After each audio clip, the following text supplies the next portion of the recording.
പൂവിനും മലയാളി പെണ്ണിനും ഉടുക്കാൻ വെള്ള പുടവ, കുളിക്കാൻ പനിനീർ ചോല, കൂന്തൽ മീനൂക്കാൻ ഞാറ്റുവേല, കൂന്തൽ മീനൂക്കാൻ ഞാറ്റുവേല. കുടമുല്ലപ്പൂവിനും മലയാളി പെണ്ണിനും ഉടുക്കാൻ വെള്ള പുടവ, കുളിക്കാൻ പനിനീർ ചോല, കൂന്തൽ മീനൂക്കാൻ ഞാറ്റുവേല, കൂന്തൽ മീനൂക്കാൻ ഞാറ്റുവേല.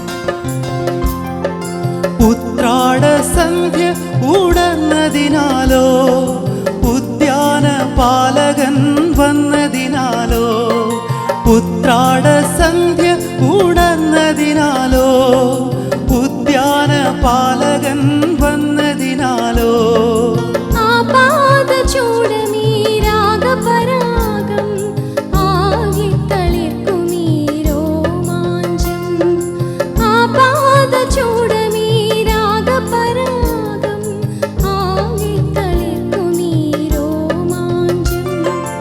ആഹാ ആഹാ ആഹാ ആഹാ ആഹാ ആഹാ.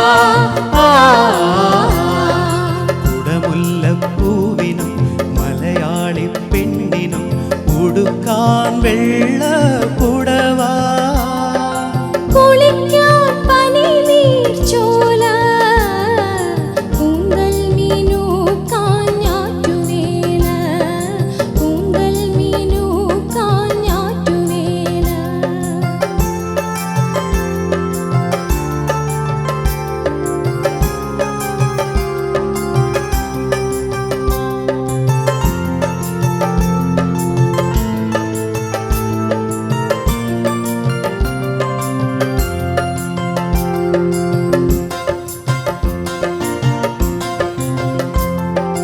പുഷ്പാഞ്ജലിക്കു വിരിഞ്ഞതിനാലോ സ്വപ്നാടനത്തിൽ ഉണർന്നതിനാലോ, പുഷ്പാഞ്ജലിക്കു വിരിഞ്ഞതിനാലോ സ്വപ്നാടനത്തിൽ ഉണർന്നതിനാലോ, ആത്മാവിനുള്ളിലീ കാമുകമന്ത്രം ആകിത്തളിർക്കുമീ ഉന്മാദം, ആത്മാവിനുള്ളിലീ കാമുകമന്ത്രം ആകിത്തളിർക്കുമീ ഉന്മാദം. ആഹാ ആഹാ ആഹാ ആഹാ ആഹാ ആഹാ. കുടമുല്ലപ്പൂവിനും മലയാളി പെണ്ണിനും ഉടുക്കാൻ വെള്ള പുടവ, കുളിക്കാൻ പനിനീർ ചോല, കൂന്തൽ മീനൂക്കാൻ ഞാറ്റുവേല, കൂന്തൽ മീനൂക്കാൻ ഞാറ്റുവേല. ആഹാ ആഹാ ആഹാ ആഹാ ആഹാ ആഹാ.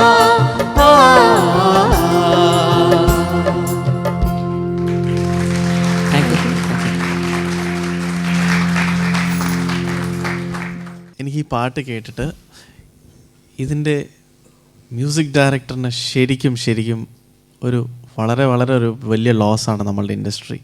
ഇങ്ങനത്തെ ഒരു പാട്ട് ഇദ്ദേഹം ഉണ്ടാക്കിയത് മാതിരി എനിക്ക് തോന്നുന്നില്ല വേറെ ആരും നമ്മളുടെ ഇൻഡസ്ട്രിയിൽ ഇനി ഉണ്ടാക്കുന്നു. ഇങ്ങനത്തെ ഒരു സ്റ്റൈൽ ഓഫ് കോമ്പോസിഷൻ നമ്മളുടെ മലയാളത്തിൻ്റെ ഒരു തനിമ എന്ന് പറയുന്നത് ഇങ്ങനത്തെ പാട്ടുകളായിരുന്നു ഒരു കാലഘട്ടത്ത്. ശരിക്കും ഇതിൻ്റെ കോമ്പോസിഷൻ തന്നെ ഭയങ്കര ഒരു നൊസ്റ്റാൾജിയ കൊണ്ടുവന്നത് കേട്ടപ്പം. എനിക്ക് ഇൻഡിവിജ്വൽ അസസ്മെൻറ്റ് പറയുന്നതിന് മുമ്പ് രണ്ടുപേരെയും ഒരു ഡുവറ്റ് എന്നുള്ള രീതിയിൽ ഇറ്റ് വാസ് വെരി നൈസ്. നിങ്ങൾ ഇങ്ങനത്തെ ഒരു പാട്ട് വളരെ നന്നായിട്ട് പ്രസൻറ്റ് ചെയ്തു. ഡുവറ്റ് ആയിട്ട് തന്നെ ഗിവിങ് മ്യൂച്വൽ ഇമ്പോർട്ടൻസ്, രണ്ടുപേരും ഇൻറ്ററാക്ട് ചെയ്തു. അറ്റ് ദ സെയിം ടൈം ക്രൗഡുമായിട്ട് മിതു ഇപ്പോൾ കുറച്ചും കൂടെയും ചുറ്റി നോക്കി തുടങ്ങി. മറ്റേത് അമ്മയെ മാത്രം നോക്കിയായിരുന്നു പാടിയിരുന്നത്. ഇപ്പം Mithu is got better. Nitish as usual, നിതീഷിൻ്റെ ഒരു മിനിമം ഗ്യാരണ്ടി സാധനം കയ്യിലുണ്ട് എപ്പോഴും. That's good. നിതീഷ് ശരിക്കും ഇമ്പ്രൂവ് ചെയ്തതായി ഫീൽ ചെയ്യുന്നുണ്ട് compared to the previous rounds. എന്ന് വെച്ചാൽ മിതു നന്നായില്ല എന്നല്ല, ഇൻഡിവിജ്വലി. പിന്നെ എനിക്ക് മിതു തുണ്ടു പല്ലവിയിൽ വന്നപ്പം ഞാറ്റുവേല ആ ലൈൻ സസ്റ്റെയിൻ വരുന്ന സമയത്ത് എത്രയോ ആഴ്ചകളായിട്ട് പറയുന്ന ഒരു പ്രോബ്ലം തന്നെയാണ് അതിപ്പോഴും. No rectification. അതായത് ഒരു ലൈൻ സസ്റ്റെയിൻ ചെയ്യുമ്പം ആ ലൈൻ സസ്റ്റെയിൻ ചെയ്യുന്നതിൻ്റെ ഇടയിൽ വെച്ച് നമ്മുടെ കൺട്രോൾ പോകരുത്. അതങ്ങനെ ഒരേ പിച്ചിൽ പോകണം. അത് എങ്ങനെയെങ്കിലും പാടി തീർത്താൽ മതി എന്നുള്ളൊരിത് വരുമ്പോഴാണ് അത് ഇടയിൽ വെച്ച് കൈവിട്ട് പോകുന്നത്. എപ്പോഴും നമ്മൾക്കൊരു ഫോക്കസ് വേണം. ഇനിയും മിതു ആ ഒരു കോൺസെപ്റ്റ് ഏത് പാട്ടായാലും ആ ഒരു sustain you have to be very careful. Nitish 2-3 സ്ഥലത്ത് ടെൻസ്ഡ് ആയിരുന്നു. അതായത് ഈ സ്ഥലത്ത് എൻ്റെ കൈവിട്ട് പോവോ എന്നുള്ളൊരു ഹൈ അനുപല്ലവി തുടങ്ങുന്ന സ്ഥലത്തൊക്കെ. അല്ലാതെ overall I think above average. And ഡീറ്റെയിൽസിനെങ്കിലും കൂടുതൽ as a whole package interesting and good. Thank you. ഇത് ശരിക്കും ഒരു വളരെ ലൈറ്റ് ഹാർട്ടഡായിട്ട് കേൾക്കാൻ പറ്റുന്ന ഒരു പാട്ടാണ്. പക്ഷേ അത്ര സിമ്പിളായിട്ടുള്ളൊരു പാട്ടല്ല. അതാണ് ആ കമ്പോസിഷൻ്റെ ബ്യൂട്ടി തന്നെ. അതാണ്. അതായത് കേൾക്കുമ്പോൾ നമുക്ക് തോന്നും ഈസി, ഭയങ്കര എങ്ങനെ പോകുന്നൊരു പാട്ട്.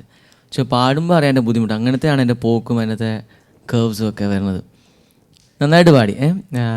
രണ്ടുപേരും മാന്യമായിട്ട് തന്നെ ആ പാട്ടിനെ ട്രീറ്റ് ചെയ്തു. പറഞ്ഞ പോലെ തന്നെ ഡ്യുവറ്റിന് കൊടുക്കേണ്ട ഇമ്പോർട്ടൻസ് അങ്ങോട്ടും ഇങ്ങോട്ടും കൊടുക്കേണ്ട ഇമ്പോർട്ടൻസ് കൊടുത്ത് സ്റ്റേജിലും വളരെ പ്ലസൻ്റ് ആയിരുന്നു. ഇൻട്രാക്ട് ചെയ്യാൻ ശ്രമിക്കുന്നുണ്ടായിരുന്നു. പക്ഷേ ഈ പാട്ടിൽ അങ്ങനത്തെ ഒരു ഹൈപ്പർ ലെവലിലേക്ക് പോകാൻ പറ്റില്ല. അപ്പോൾ അതുകൊണ്ട് തന്നെ വേണ്ട രീതിയിൽ കൈകാര്യം ചെയ്തു. ഗുഡ്. സംഗതി കലക്കനായിരുന്നു എന്ന് പറഞ്ഞു കഴിഞ്ഞാൽ ഒറ്റപ്പാലത്ത് തിരുവാതിര ഞാറ്റുവേല കാലത്ത് രാവിലെ എൻ്റെ വീടിൻ്റെ മുന്നിൽക്കൂടെ ഒറ്റപ്പാലത്ത് ആശാരിത്തറ എന്ന് പറഞ്ഞ ഒരു കോളനി ഉണ്ട്. അവിടുന്ന് സ്ത്രീകൾ പാട്ട് പാടിയിട്ട് ഭാരതപ്പുഴയിൽ കുളിക്കാൻ പോകും. തിരുവാതിര 4 മണിക്കാണ് ഇവർ പോകുന്നത്. അപ്പോൾ പാട്ട് പാടിയിട്ടാണ് പോവുക, വെറുതെ പോവല്ല. അതാണ് അത്. നല്ല തണുത്ത കാറ്റുണ്ടാവും. അതിൻ്റെ ഒരു തണുപ്പും ഇവരുടെ പാട്ട് പാടി പോകുന്ന പകുതി മയക്കത്തിൽ കിടക്കുമ്പോഴാണ് ഇത് കേൾക്കുന്നത്. ഇത് കേട്ടപ്പോൾ എനിക്ക് ശരിക്കും ഒരു റിയൽ മലയാളം സോങ് എന്ന് പറയുന്നത് ഇതാണ്. റിയൽ മലയാളി പ്രേമിക്കുമ്പോൾ ഇങ്ങനെ തന്നെയാണ് പാടുക. മലയാളി പ്രേമിച്ചാൽ ഇങ്ങനെ തന്നെയാണ് പാടുക. മലയാളിക്ക് ഒരു പെണ്ണിനോട് സ്നേഹം തോന്നിക്കഴിഞ്ഞാൽ അവളോട് ഇങ്ങനെ തന്നെ പാടുക. ഞാറ്റുവേലനെ കുറിച്ചും ഉത്രാട സന്ധ്യനെ കുറിച്ചൊക്കെ പറഞ്ഞിട്ട് തന്നെ ആയിരിക്കും പഴയ മലയാളി. ഇപ്പോഴത്തെ മലയാളികളൊക്കെ മംഗ്ലീഷുകാരാണ്. മലയാളവും ഇംഗ്ലീഷും ഹിന്ദിയൊക്കെ ഒരു സങ്കരവർഗമായി. പ്യുവർ മലയാളി ഉണ്ടായിരുന്ന ഒരു കാലത്ത് ഇങ്ങനെ തന്നെ ആയിരിക്കും പ്രേമിച്ചിട്ടുണ്ടാവുക. പിന്നെ പാടിയതിൽ ഭയങ്കര ആരോഗ്യം ഉണ്ടായിരുന്നു, ഭയങ്കര ഹെൽത്തി ആയിരുന്നു, ഭയങ്കര നല്ല ആരോഗ്യമുണ്ട്. എന്താ പറയുക എനിക്കല്ല, ഭയങ്കര സ്ട്രോങ് ആയിരുന്നു, ഫുൾ ഓഫ് ലൈഫ് അല്ലേ. അതെ, അത് രണ്ടുപേരും നന്നായി പാടി. രണ്ടുപേരുടെയും ഫീലും ഒക്കെ ഒരു സാധാരണ പാട്ട് ഇഷ്ടമുള്ള ഒരാൾ എന്നുള്ള നിലയിൽ അതിൻ്റെ കീറി മുറിക്കാൻ എനിക്കറിയില്ല. പക്ഷെ ഞാൻ എൻജോയ് ചെയ്തു. ഗുഡ്.